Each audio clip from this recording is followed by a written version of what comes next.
Hello, hello, hello, everyone. Welcome to another action-packed Gerry Anderson live stream. I'm Jack Knoll. I am joined, of course, by Chris Thompson. Say hello, Chris. Hello, Chris. Hello, Jack. It's lovely to see I you. set myself up for that. Thank you very much.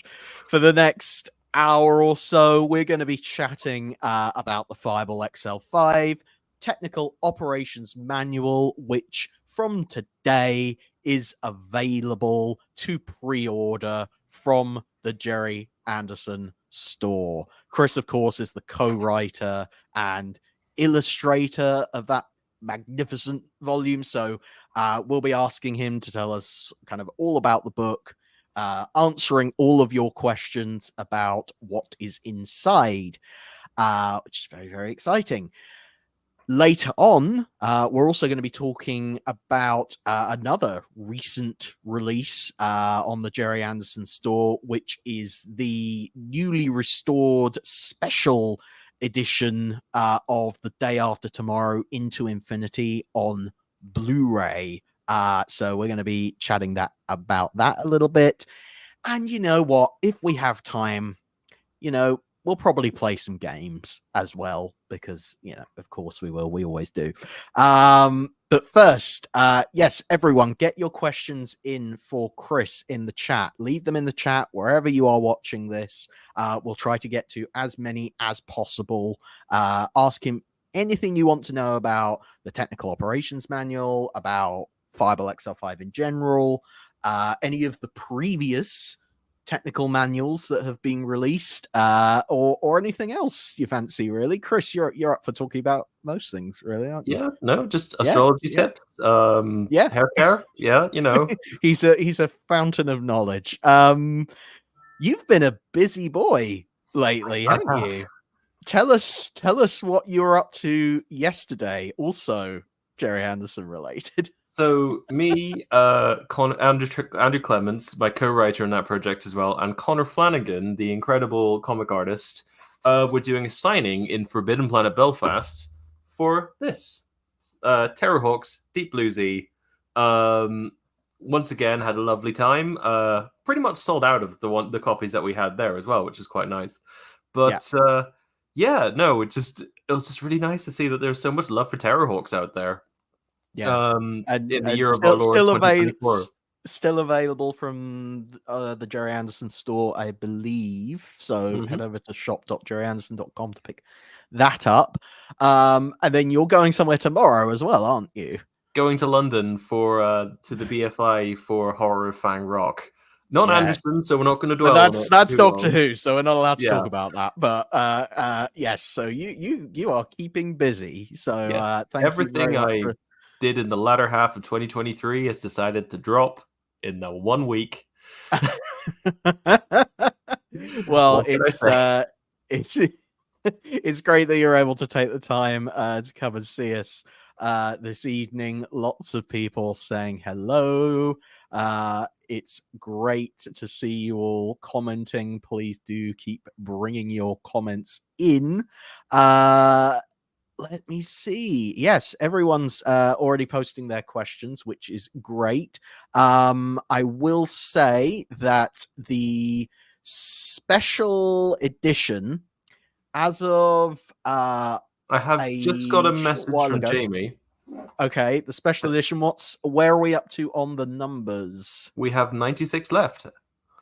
96 left out of 250. So that's about a third left out of all the special editions. So, that's within a matter of hours. So everybody, please, please, please, if you want the special edition, you need to get onto the Gerry Anderson store right now and grab your copy, because with less than 100 left, they're going to sell out pretty soon. So head over there. It's really nice that this kind of happens every year, like every time we do it. So like a flashback to years and years and years ago when I was working on previous technical manuals, there was always this, like, the publishers were always really, really good, but there was always this we could just about maybe do Thunderbirds and we might be able to do like Captain Scarlet, but like there's no no audience for like a Stingray manual or a UFO or a Space 1999 manual. Like, we can't really justify this. So it's quite nice to launch like a Fireball XL5 manual. Like the Joe 90 manual special edition sold out in like an hour. This one's almost gone. And it just shows that like the love is still there for these shows, and it's one of the things I really enjoy about this company, Anderson Entertainment, is that we have that opportunity to take those risks, and the things that people don't necessarily, like other companies wouldn't think are marketable. We have a much more direct understanding of what the fan base wants and those kind of things. Yeah. We know the audience because it is us. It is you and me. We are also the audience. We often are just like, what's the thing that I would like to see? And we have to go through a bit of a formal process to make it happen. But for the most part, we're able to just kind of make some childhood dreams come true, basically. And that's sort of how the sort of technical manual thing started, isn't it? You were looking at sort of other books from things like Star Trek that had sort of inspired you. Even simpler than that. So the Space 1999 technical manual came from, we were doing the special edition for the Big Finish Volume 1 version of Breakaway, because we were going to do a slightly different expanded version for the Gerry Anderson store. And I said, well, how about we do like a little mini manual for the inset disc art? And Jamie was like, cool, that sounds great. And then I was like, well, if we're going to do that, can we just do a full manual? And he was like, sure. So when you say there's a formal process, but yeah. It starts with a very simple conversation and turns into, I mean, did you ever think, oh, this will evolve into now the fourth book in a series with no signs of stopping? Well, like we kind of knew that Space 1999 and to a degree UFO were going to do well. The Joe 90 and Fireball XL5 were genuine risks, I guess. Like, well, not really risks, but they were like, let's go from like the popular end to the most obscure and see what's going to happen. And so it's been really nice to see them paying off in that kind of way. Like, yeah, definitely. Now we have some new pages because we talked about the manual on these live streams before, but you've been good enough to share with us some new pages. So I want to take the time to kind of go through those right now. So let me bring them up on the screen. This is the contents page. I know people have said before, I'd really like to know exactly what's in the book and show us a close-up of the contents page. Well, I want to show off the whole artwork because I think the presentation of it is absolutely fantastic. Once again, shout out to Amazing 15, our wonderful designers. Excellent. Yes, of course. But the artwork is very much yours, is it not? Yeah, and particularly for this one, I wanted... I really like treating these things as if they're real. Like I'm not really into trying to. So the thing about these shows is that whenever you think back to them, you don't necessarily think of a model on a string. You think of a rocket, and that's what I kind of try to capture here. When I think back on the shows, this is what I think of, not necessarily like how they originally looked. And particularly with Fireball. There's a real opportunity to show like what would this look like, particularly if it was made today.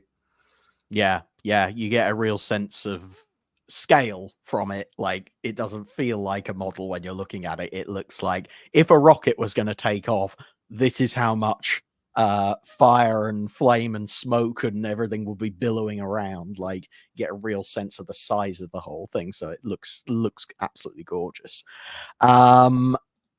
I am now going to go to, this is a new page that we haven't revealed before. This is kind of some Fireball schematics, and it looks like you've got some variants on there as well. What can you talk us through that? So yeah, I've been seeing a few comments recently, being like, it's a pity these shows, like these books, don't have blueprints in them, and so here they are. Here they are. They're in the other three books as well, but like just to double down on the fact that no, these books do have blueprints in them. Yeah, this is Fireball XL5. Like, you guys all know what it is. It points to all the bits that what does what. In the show, you do see a variant of a fireball, which is the checkered one, the second one. And that sort of came across as a possibility to do something a little bit interesting, because you don't see Fireball XL5 in color, and also sometimes the stripes on the side of it do come off brighter than the rest of the craft. It kind of insinuates that maybe that they have different colors to signify different roles. And AC had already kind of labeled out, like, I think it might be like XL18 as like an experimental sort of interceptor, or like has experimental technology on board. There's also like the yellow one, which I think it's the one that lands in the day the Earth froze, and it's got the extra VTOL jets in the bottom of it. Rather helpfully, I think Ben on Twitter shared that exact image earlier today. But yeah, so, and obviously the space rescue craft, again, you don't see them in colors. So there's no reason not to assume that they have a different livery. So excellent. Yeah, no, I gave it like a slight offshoot of that, and it gives you just a little bit more visual variation than what you may have originally thought about. Exactly. But it's interesting and feels like such a real world thing that all the craft would be based on this one kind of version, this one and then sort of tweaked and added to, and having bits taken off and things for different purposes. It's got that same kind of modular feel that things like the Eagle have as well, where it's just the like, idea came from the Eagle, because like there's so many.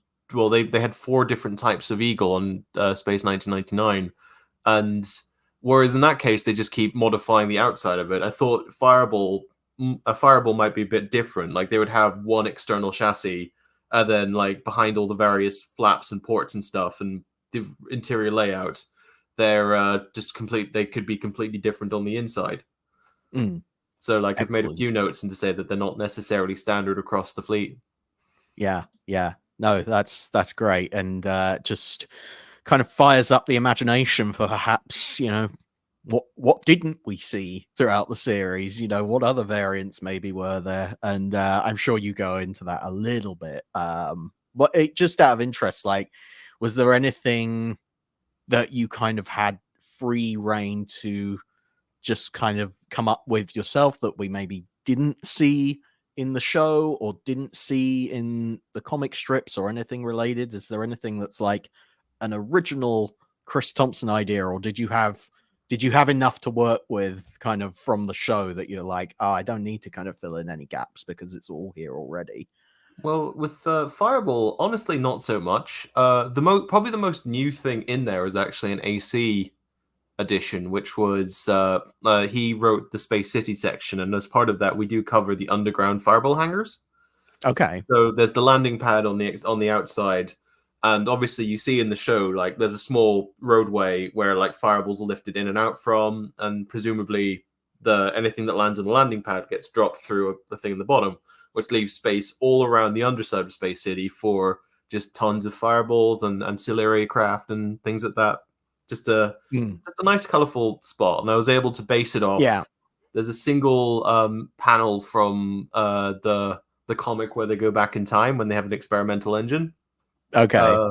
So I started with that one panel, and I kind of zoomed out to what everything else looked like. Yeah. So I think with this one, particularly, like we try not to just make stuff up, if that makes any sense. Like, if we're coming up with something new, then there'll be 2 things on either side of it, which will be relevant. We've just connected them. It's like an expansion on what's already there rather than being something completely new.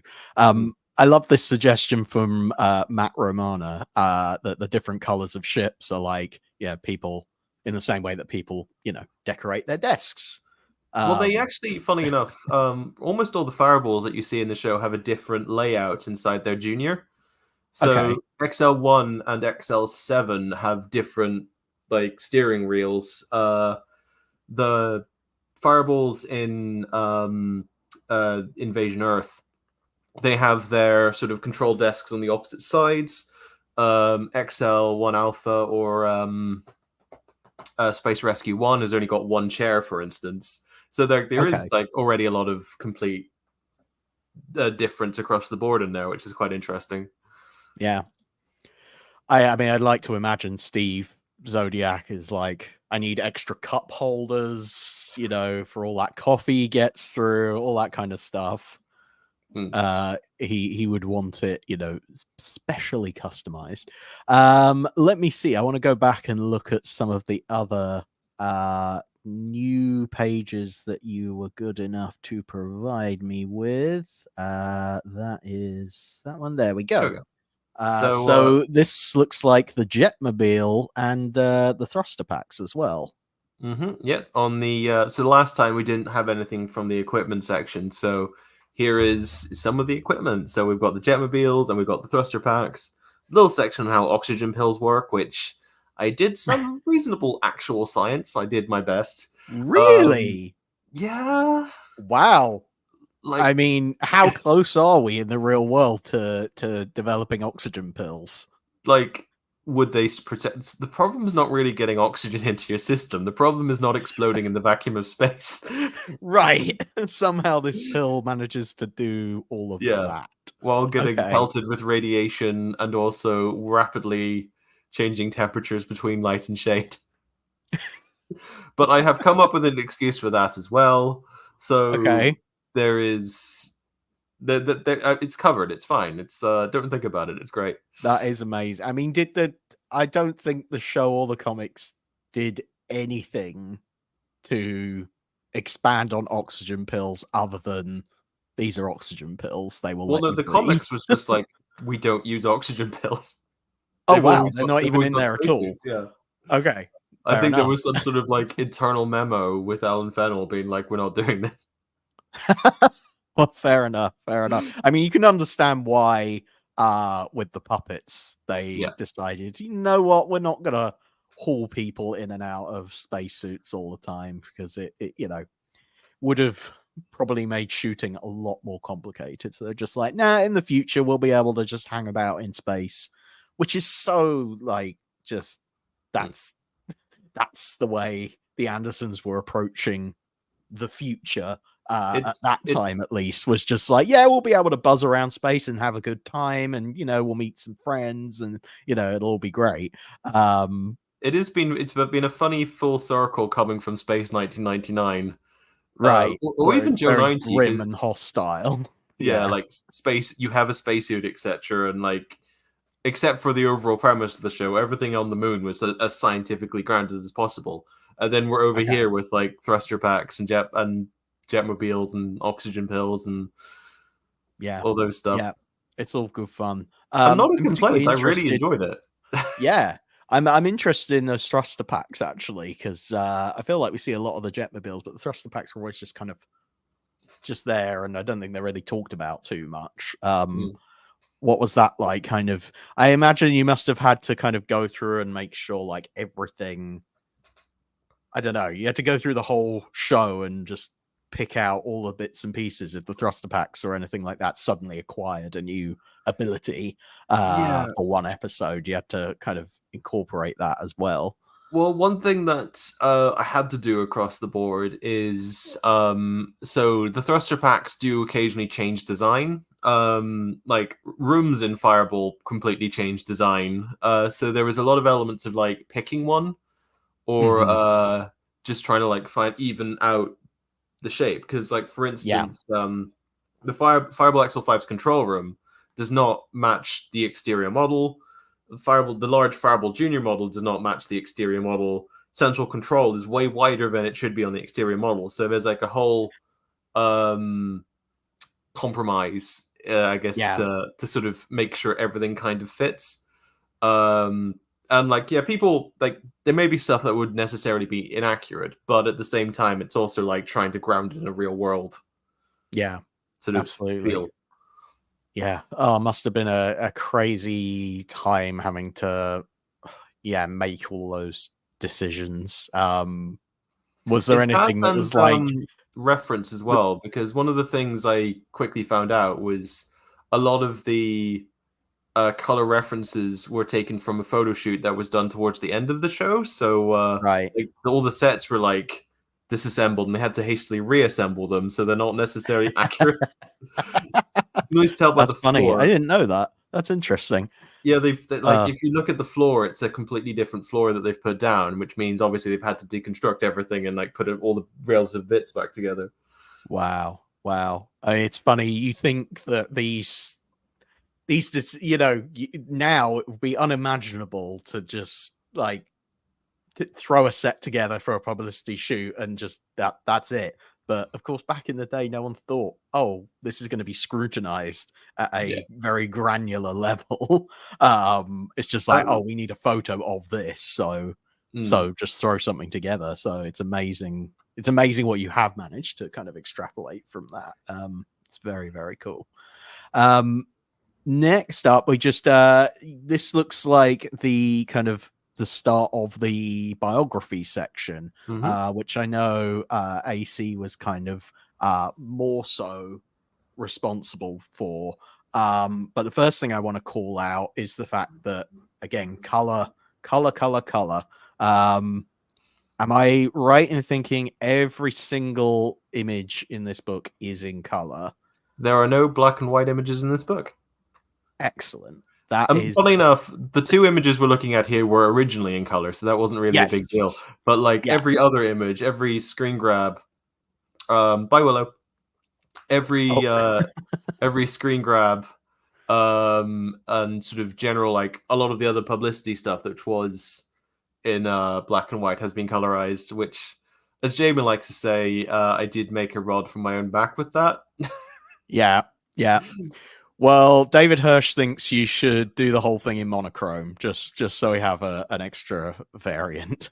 We've got Godzilla -1 minus color, so why not Fireball XL5 re-black and whited?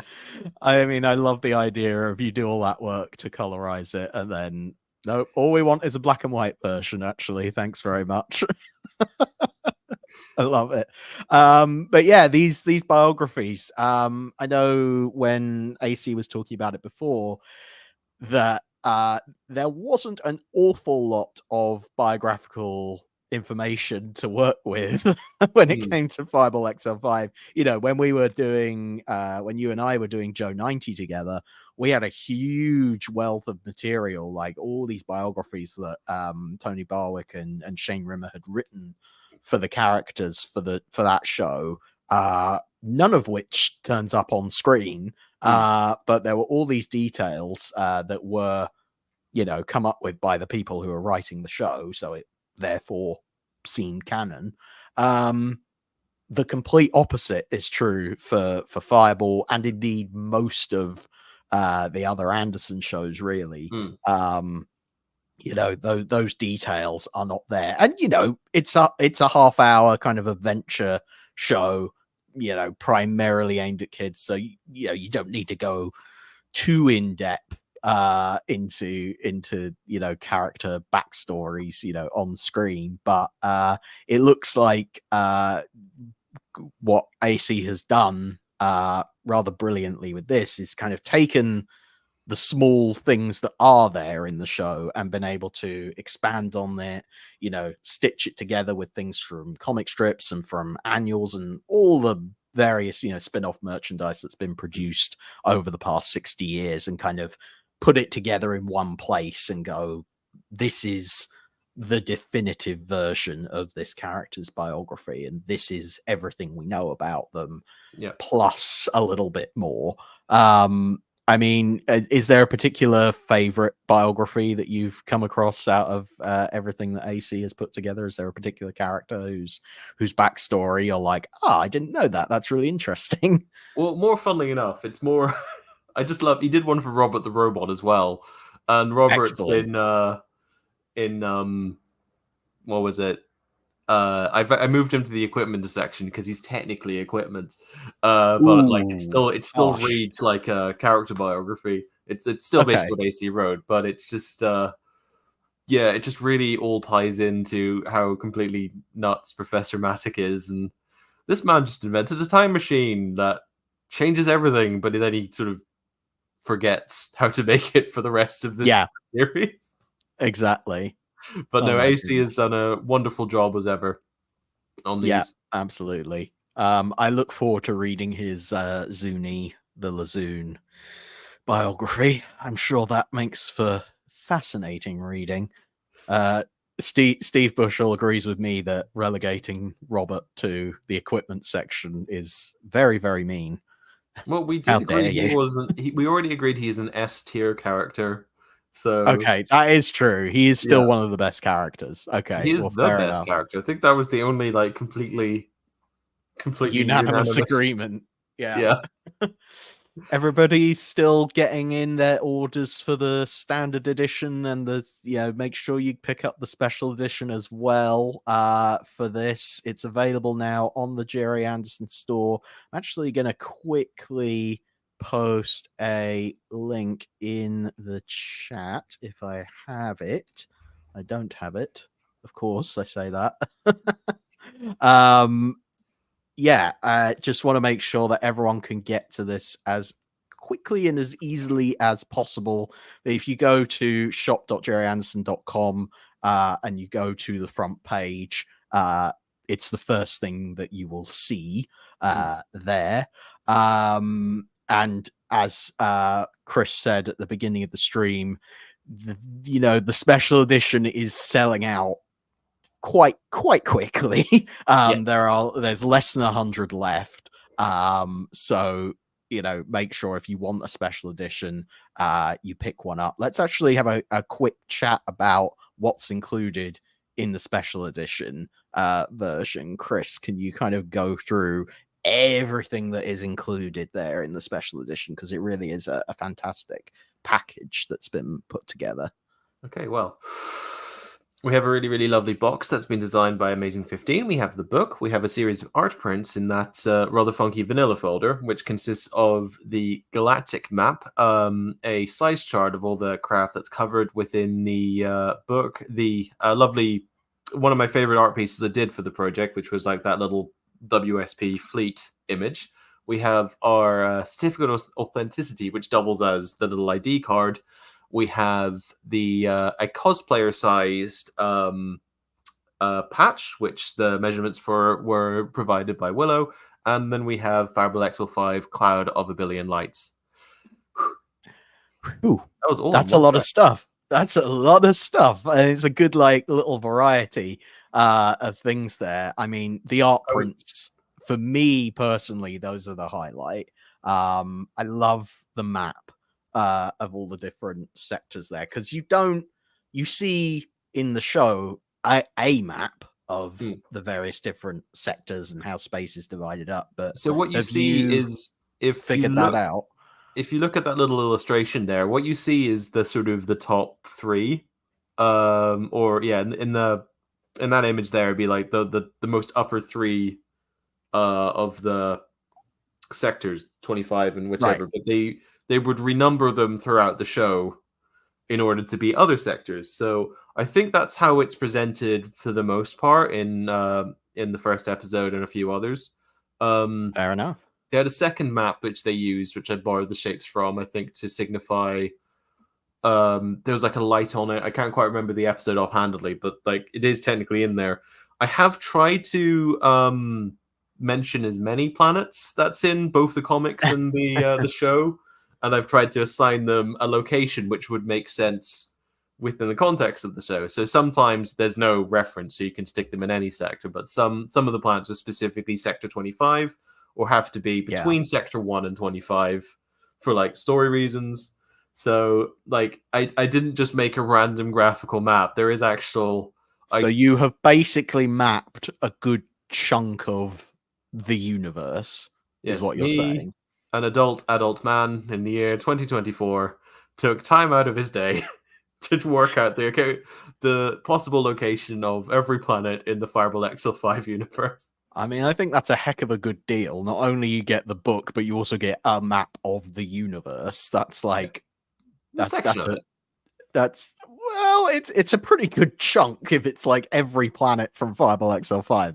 That's a lot of planets. So I mean, definitely worth picking up just for that alone. So yeah, definitely everybody make sure you get onto the Gerry Anderson store and pick this up because it is selling out fast. I imagine probably quite a few copies have shifted just while we've been talking about it. So everybody should make sure they pick up their copy so they are not feeling disappointed. Now, we have questions from the chat that I have been trying to kind of save up. So we'll start with this. Peach wants to know what your favorite part of the new technical manual is. I always like doing the size chart of all the spaceships because it's a very nice way to like look at the work you've done on that particular section. Just have everything in a nice, really satisfying line. Yeah. I've not included it in the spreads because the surprise on the reverse page, but yeah, and I think particularly with Fireball XL5, it just looks extra satisfying because all the ships are so colorful and they're so like bonkers, simplistic, but not necessarily like cheap looking. Like there's yeah. a nice. I like the rocket punk aesthetic of it. Yeah, and presumably one day, when all the technical manuals are done and you're 105 years old, will there be a graphic that goes maybe on your tombstone of absolutely everything put together from every show? Of course, you've already done a vehicle size chart Chris in wept previous for years. There are no more vehicles to conquer. Yeah, but so the answer that be your final piece will be every vehicle put together on one chart. I can't remember how many was on the original size chart, like the little sort of simply colored one that we did. Oh, he's counting because it's on his wall. I'm looking at it. It's on my wall right there. I mean, it's a lot. You're talking a 100 or more. When we did the Joe 90 stream where we kind of soft announced this, I did have a graphic of all the vehicles I'd done for these 4 manuals alone. And it was a lot. And theoretically, we've got everything from Stingray, Thunderbirds, and Captain Scarlet still to come. Not even judging if we go to the other shows as well. So, yeah, no, like, I'm probably going to remake that poster with the finished 3D models at some point, and that can go on my tombstone. I mean, hopefully you'll have a few years left to enjoy it afterwards, but I'm being very morbid. I do apologize. Black Huffer asks, hello, fellas. Does the new book cover stuff from the Century 21 story? So I assume that means like the TV 21 comics. We covered TV 21. So the battle cruisers from the comics are in there. The exploration ship from the start of the giant ant war is in there. We do have a section on the Astrons in the aliens section, and I have composited them in with the puppets, so it looks like they're in the show. Just to give you that Mandela effect of like, were they on the show? There's a few bits and pieces. Like I said, in the galactic map, we do have a lot of the comic planets listed as well. We do have a few Agent 21 references in there because obviously the first or the second story, Sofram Strikes, did involve like the attempted theft of the Fireball XL5 plans. So there's references here and there to all that sort of stuff. Excellent. That's great to hear. On the subject of what's included, what isn't, Jeffrey Page wants to know, are the Damocles pirates in this book? Sadly, no. They do get referenced because obviously we had to cover why Fireball was called Fireball, and also the idea of sort of whenever not constructed properly, fireballs do have a tendency to heat up and explode. So elements of that story I did take, and it is the Damocles pirate ship is incredibly cool, and they do look a lot like Sofram in a slightly awkward way. But no, they specifically themselves are not in the book. Well, I mean, there's only so much you can include, You would not want the books to run to the full length of absolutely everything that could be included, because you would need to reinforce your bookshelves with steel. Well, that was the thing. Like, I guess to backtrack a little bit, the idea for this year was to do 2 shorter manuals that could like go together, because we had a gap between. We know what we're doing this year, But last year there was a bit of we didn't quite know what we wanted to do. So my pitch was Joe 90 and Fireball as like two slightly slimmer books. Right. I could have written more, but there is only so much time in the day. Yeah. Now, but, there is already a lot in there.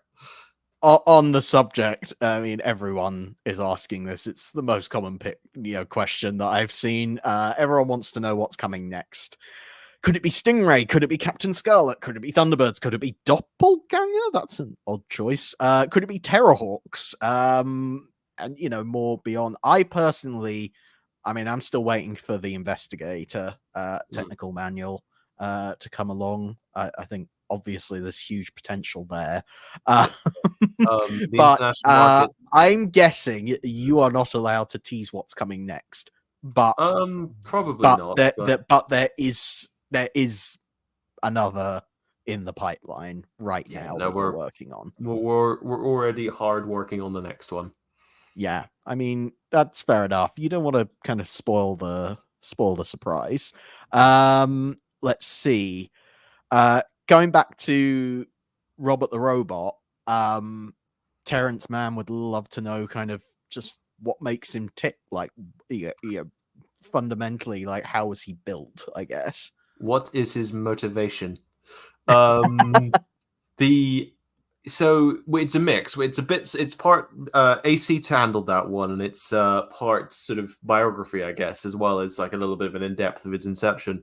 And I do have a schematic for him, or at least a 3D render showing Robert and all the little bits of what everything does. So pretty much, yes, we do a reasonable technical explanation for Robert. He is a very simple robot. So, but he's a very cool robot. Yeah. Oh, we love him. Austin Tate pointed out that there is a little supercar reference in there, is there not? I believe on one of the there's a little, if you head over to the shop page, I believe you can get a little preview of that. But yes, supercar is featured in this manual, so make sure to go and check that out.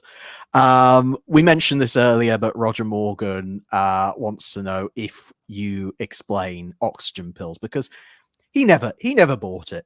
He never thought, yeah, totally believe it. So I mean, it sounds like you've made some effort.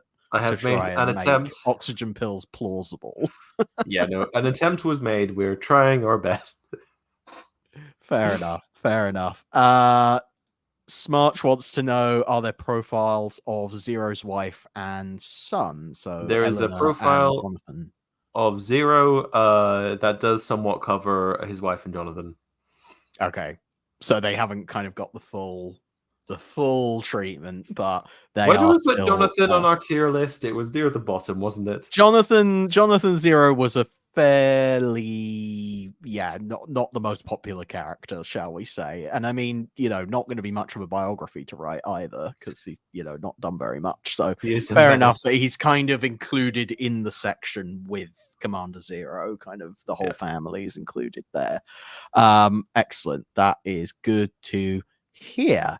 I am just making sure. Chris, I know Willow has left, but I'm sure people will be interested to know, what was your favorite craft out of all the ones for this Fireball manual? What was your favorite to work on? I weirdly I didn't like it. Was never one that jumped out at me, and this usually happens in these manuals. But I'll model one and I'll be like, actually, that looks rather good, and it was the Q ship.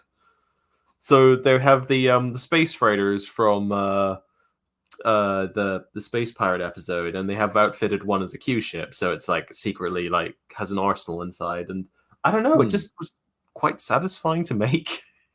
The supersonic airliner as well from the comics, because we cover the two airliners, the one from Space City Special and the one from the Giant Ant War. We covered those as well, and again, they just kind of look a bit, they look boss, as they say. They came out quite nicely. Yeah, excellent. That is good to hear. Well, I actually on a similar topic. So one of my favorite craft, like sort of not craft, but things from Fireball is the Companion 12 space station from the episode Spy in Space. I just wondered like how you approach that, because it's talked about as being one of the first space stations put into space. So how did you kind of fit that into the world of Fireball XL5? That was another AC original, because AC and AC did the first watch through of it, and I sort of had to catch up because I was busy modeling everything.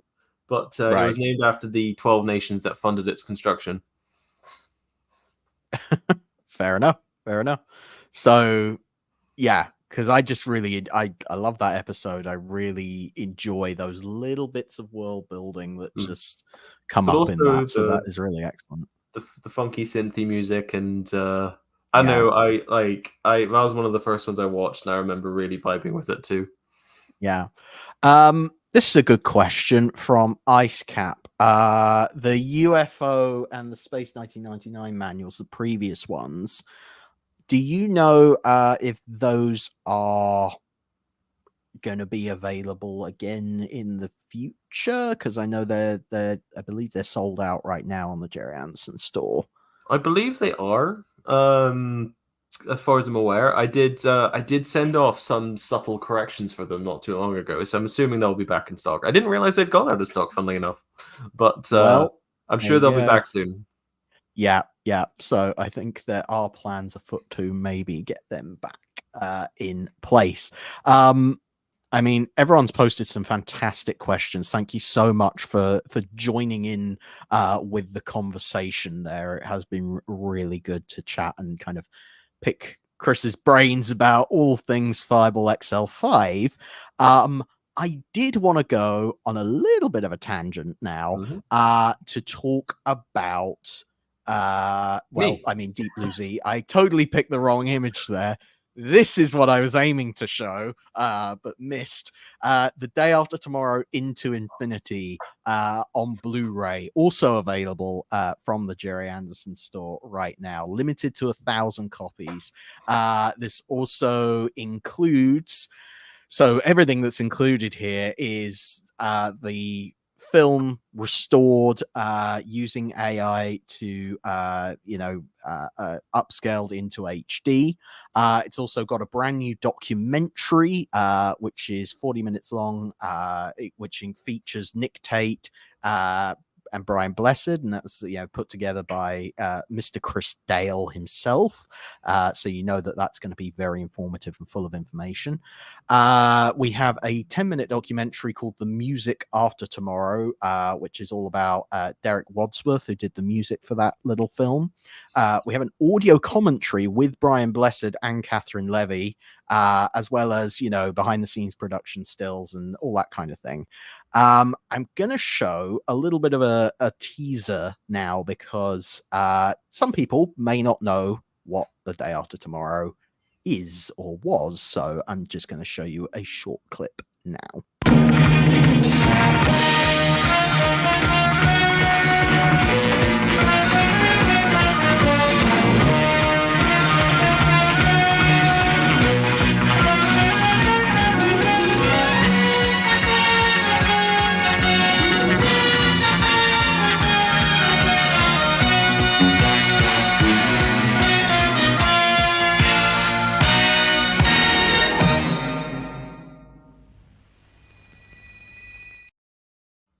That music slaps.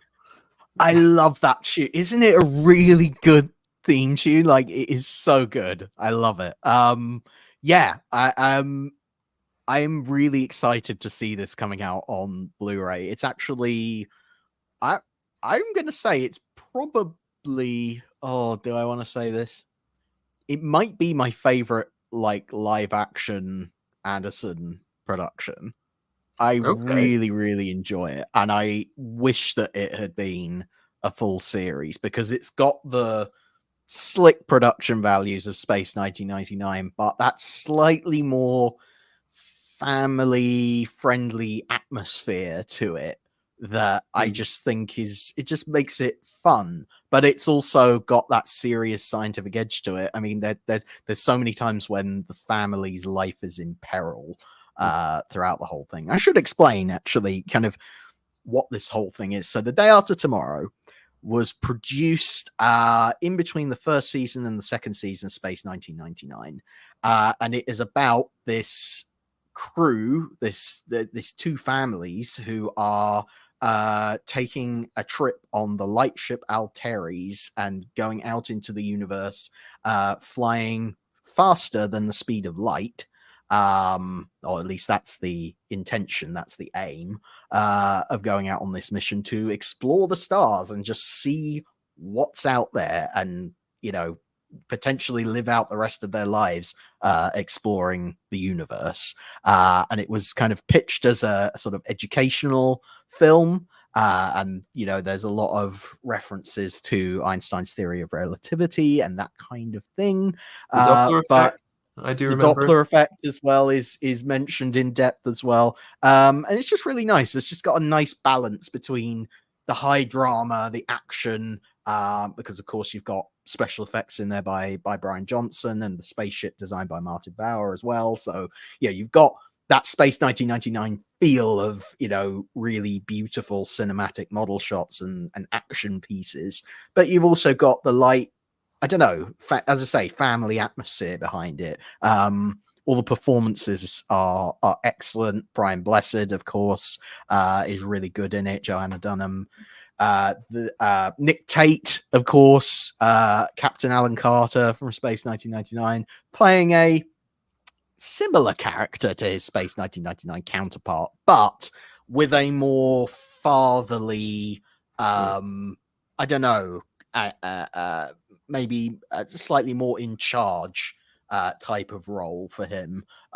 So that's really cool. And then of course you've got the two kids in it, played by Catherine Levy and Martin Lev, which are great performances. Actually, some of the best sort of child actor performances that certainly that you see in an Anderson project, but I think for that time they're really, really good performances. So there's not you've even got people like Ed Bishop narrating the thing, which is a real highlight as well. So Day After Tomorrow, Into Infinity, available on Blu-ray from the Gerry Anderson store. Now I'm going to do a cheeky plug. Chris, do you think it's okay if I do a cheeky plug? You can do a cheeky plug. Do a little cheeky plug. So if anybody wanted to head over to securityhazard.net, which is my own blog, you might see a full review of the entire thing. So reviewing the Blu-ray, that might be appearing on that blog soon, but shush, I won't talk about that anymore. So there we go. That's The Day After Tomorrow, Into Infinity. I'm really excited about Jack. it. It's thank a good you, one. thank you, good read. Thank you very much. Well, I'd love to get your opinion actually on that film, because I mean I think it's excellent. But what do you think? It's fun. I'd be intrigued to know where it would go. But as like a 60-minute or so little film that's just trying to educate you, it's rather lovely. And yeah, probably the most subdued performance that Brian Blessed's ever given. This is the thing. Everyone talks about shouty Brian Blessed, but I'm like, no, it's a really understated performance that he gives in Day After Tomorrow. So if you've ever wanted to see, never really was particularly that shouty. It's really only sort of after Blake Seven, Flash Gordon, Doctor Who, he suddenly. I mean, Flash Gordon's what did it really, but yeah, I think people underestimate just what a fantastic, well-rounded performer he is. I mean, I also just look at his appearances in Space 1999 as well. Particularly in Death's Other Dominion. Great performance in that. And the Metamorph. Yeah, absolutely. It is very, very good. So with that said and done, here's a lovely long question that actually I want to dive into first because I love this kind of thing. So, TV21 destroyed and then rebuilt XL5 and Robert. Do you think they used the original Junior and possibly the original Robert's head in the new versions? That way, the originals live on. So Chris. the original Junior gets destroyed in the Sword of Damocles, and the original back end gets destroyed in a different episode. So it's very a different comic. So it's a very much a ship of Theseus kind of situation. Right. Lovely. I appreciate you taking the time. I love those kinds of questions. Very, very detailed and in depth. But speaking of, testing our Fireball XL5 knowledge there, are you ready to play a little game, Chris? Okay, hit me. Anything can happen in the next half hour. Anything can happen. Anything can happen.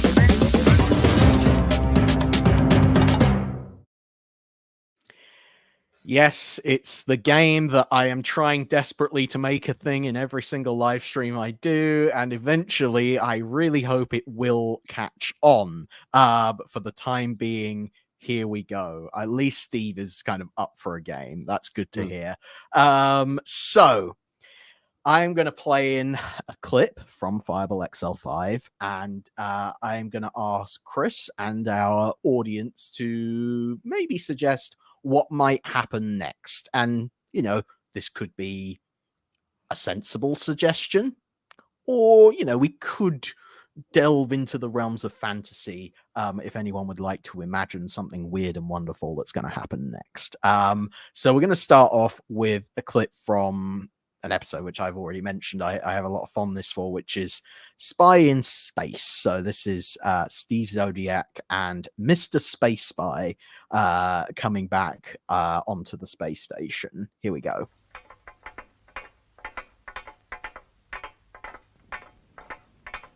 Keep moving, Zodiac. Do you think Steve has a plan to beat these two spies, Matt? Surprise me if he didn't, Venus. You know Steve. So there we go. What is going to happen next? What does Steve possibly have planned for Boris Space Spy? What do you think, Chris? I do know what happens next. I'm just trying to think if I can think of anything funnier. I mean, I think it's pretty funny what does happen. But I am curious to know. I think Steve already has some idea of what's going to happen next. Because it is quite good fun. And I'm actually going to ask you a follow-up question after we get round to this. So I am now going to be relevant to the gravitational plating of the universe. Might just be. So I'm going to give you some thinking time while I play in the clip. Okay. So you have a good think about that. Let's go.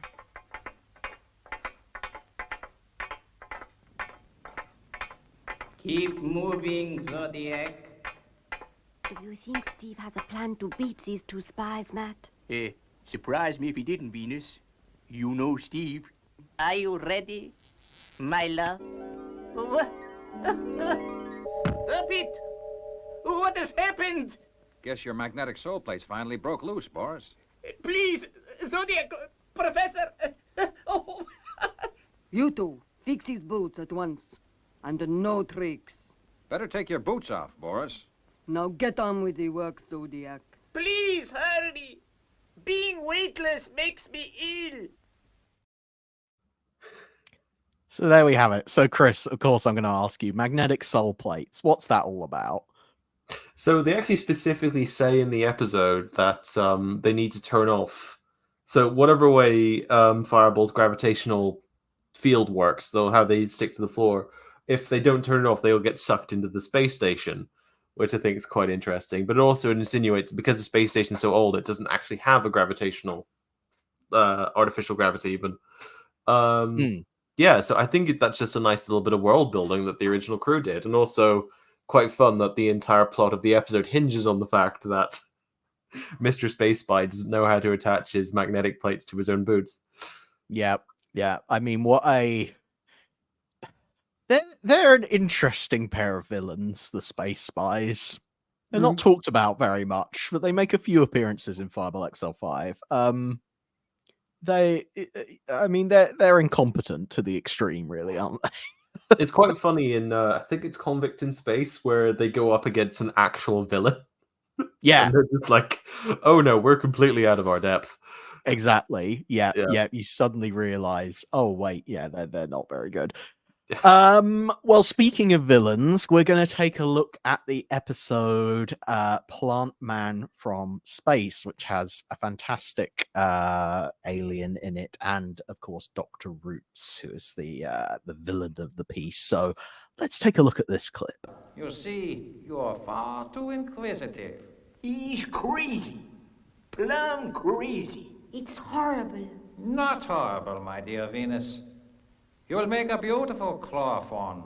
Just one injection of hemochlorophyll formula, and then... But we must be careful not to give an overdose. That would never do. Now, who is for the first dose?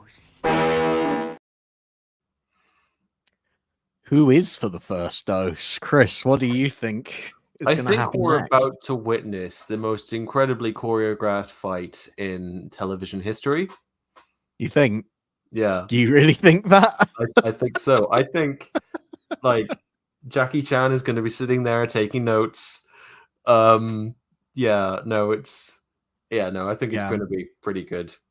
I mean, actually, I do really love the chloroform as a design. I was just going to talk about chloroform. Like he is a fantastic design. That was a John Blundell puppet, which I believe is still around. That puppet, it still exists.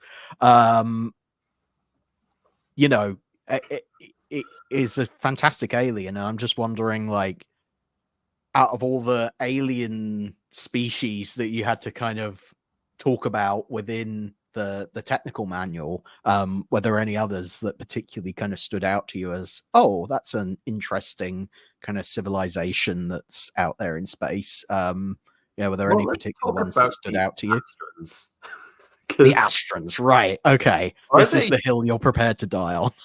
Are they a jelly bean type creature, or are they sort of a gelatinous something inside a jelly suit? And that's I kind of postulated both theories. Like, is that what they look like, or is it just like a telekinetic blob, or is it like a much gooier creature inside a telekinetic blob? But yeah, trying to like work out where they may have come from and why, like, how they do what they do was quite tricky. Whereas instances like the subterranes or the electrons were much easier, because there actually is quite a lot of individual world building with them. And then the Aquamphibian, almost the less we know about that makes that one more appealing, because we sort of just write in that we don't know anything about this thing. It's just this unstoppable force. Exactly. We don't know what his beef is. Now, of course, everyone wants to know what happens next in this clip. So here is the resolution. You see, you're far too inquisitive. He's crazy. Plumb crazy. It's horrible. Not horrible, my dear Venus. You will make a beautiful chloroform. Just one injection of hemochlorophyll formula, and then... But we must be careful not to give an overdose. That would never do. Now, who is for the first dose? Robert.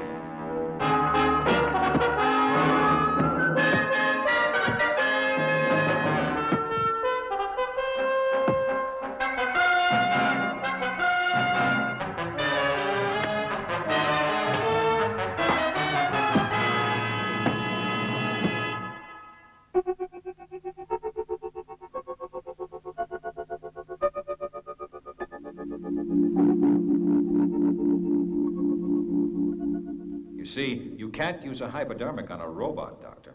You never were any good at mechanics, Howard Roots. I just love the way some people want to cure cancer and some people just want to turn people into plant people. Yeah. And I respect that hustle. That was quite the fact that Robert basically beat that poor alien to death. I had never felt I felt quite sorry for the chloroform in that, actually. It's like, that's brutal. Good times. Yeah, I mean, yes, if anybody had guessed that Robert the Robot would intervene and, take out the baddie in that way, then congratulations. I mean, bless. Obviously, the puppet punch-up doesn't really work, and there's a reason why you don't often see puppets do hand-to-hand combat. But the music in that scene is doing everything it possibly can to sell that moment. And of course, you got reactions from the other characters looking on there. So I think the director did sort of the best they could with that situation in that scene. And it is a fantastic episode. Plant Man from Space is because it's just another one of those really out there things. What if Space City was completely overrun with plant life? Which is something of I feel like an obsession of sci-fi storytelling at that time. It was like, can we trust the plants? That is a recurring theme in lots of sci-fi writer looking over at his potted plant, being like, "You, yeah, exactly. You want to invade us if you had the chance." And it's chrysanthemum just sitting there, like completely oblivious. Well, with that thought, it actually, sadly, we are out of time. Mr. Chris Thompson. So I just want to take one more opportunity to share with everyone the fabulous Fireball XL5 World Space Patrol Technical Operations Manual, which is now available to pre-order from the Gerry Anderson store. Go to shop.gerryanderson.com. And if you are quick about it, you might be able to get your hands on the special edition of the book, which includes exclusive artwork prints, an ID badge, the XL5 cosplay patch, Cloud of a Billion Lights audio story, and of course the special edition box packaging. Chris, have I left anything out of that? Nope, that's very comprehensive. That is everything. You get an awful lot in the special edition. It looks nice on the shelf. Well worth picking up. It looks fantastic. And there are less than 100 still available already. 2/3 of the stock has gone. So definitely probably make sure even less by now. Probably by the time we're saying this now, yes, it may well have be much less. So make sure you head over there to pick it up as soon as possible. Chris, thank you very, very much indeed for sharing this hour with me and all your knowledge and wisdom on Fireball XL5. As we said at the top of the stream, you're off tomorrow to the BFI to talk about Doctor Who. But on Sunday, we can't say too much about that. On Sunday, you're off to do that. So I hope you have a very good trip there. If anyone happens to be going and bumps into Chris, say hello and ask him more difficult questions about Fireball XL5. Yep. But for now, thank you everyone in the chat for your questions. It's been really good fun to spend the evening chatting about all things Fireball XL5, as well as the day after tomorrow, which we touched on briefly as well. So thank you very much, and hopefully we will see you in a couple of weeks' time. We do have another live stream coming up, which will be announced very, very soon. So keep your eyes out for that. So we will see you very soon. Thank you very much. Enjoy your weekend, and goodbye. Goodbye.